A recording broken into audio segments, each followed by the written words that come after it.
En attendant que le spectacle commence, il était assis là, j'ai remarqué que non, à Abidjan, les gens ont les problèmes. Le gars, il est assis seul dans Maki là, et puis à chaque fois, lui-même là, il parle, et puis il se répond à lui-même. C'est la première fois que moi je vois ça. À chaque 5 secondes, le gars, il a arrêté, il a assis quoi. Et puis il fait... Quand il tourne un peu, il fait...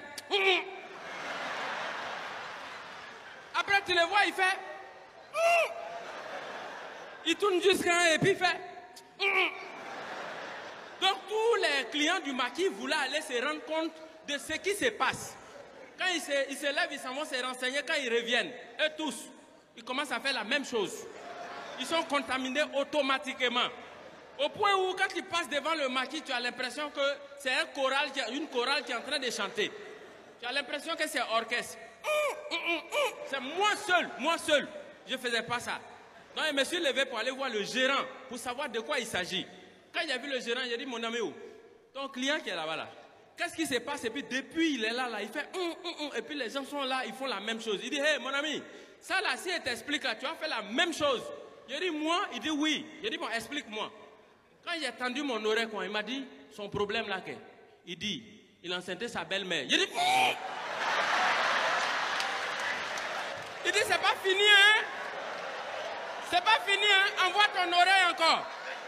Il dit, il se demande s'il doit dire à son beau-père. Il dit, ah, voilà pourquoi depuis là il fait ça. Voilà. Oh, toi tu es, hein? Non. Savoir se comporter dans la vie. Mais moi, l'année 2023 est passée. Honnêtement, s'il y a un mois que j'ai aimé, s'il y a un mois que j'ai adoré, c'est le mois d'octobre. Parce que c'était un mois utile, important, où on a fait la sensibilisation contre le cancer des seins. Et là, on a dit Octobre Rose. Vous voyez ça? C'est bon pour les femmes. Mais nous, les garçons, on devait soutenir les femmes. Ah, on les a soutenus. Parce qu'il y a un docteur là.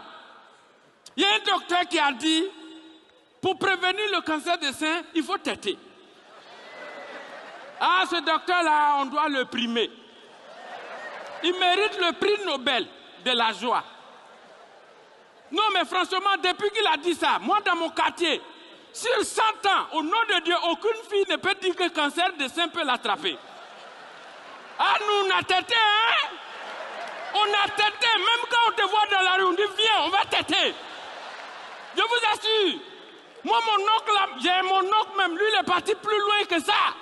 Parce qu'en toute chose, il faut pousser toujours plus loin. Mon oncle est parti plus loin que ça. Lui, il a ouvert carrément un cabinet spécialisé pour téter. Consultation, et puis il met à l'entrée. Ici, professionnel pour téter les seins contre le cancer des seins. Ah non, faut voir, c'est rempli comme ça. Et puis il met. Il a mis, hein, il a spécifié. De 18 ans à 45 ans. Plusieurs séances par jour renouvelables. Et puis il met le docteur en personne. Et puis il met maintenant 45 ans à l'infini. Veuillez voir mes stagiaires.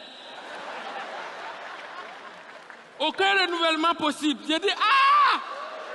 Mais vous savez, dans tout métier, il y a un risque. Dans tout métier, il y a un risque.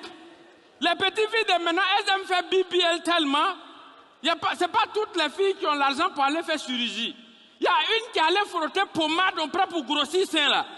Elle est venue au cabinet là-bas. 2 jours là, si tu vois mon oncle, si tu vois ses lèvres, tu vas croire que c'est deux pneus Michelin qu'ils ont gonflés pour superposer. Je l'ai vu, il dit tonton, il dit oh. Il dit mais il y a quoi? Il dit c'est l'affaire de Octobre Rose là. Il ne peut pas parler. Ses lèvres là sont devenues doumba comme ça. Il dit, mais mon petit, on ne laisse pas, hein? On attend encore pour 2024, on va sucer seulement. Il a dit, ah! Faut aller déjà régler tes lèvres là, on dirait derrière des babouins là, faut serrer ça d'abord. Non!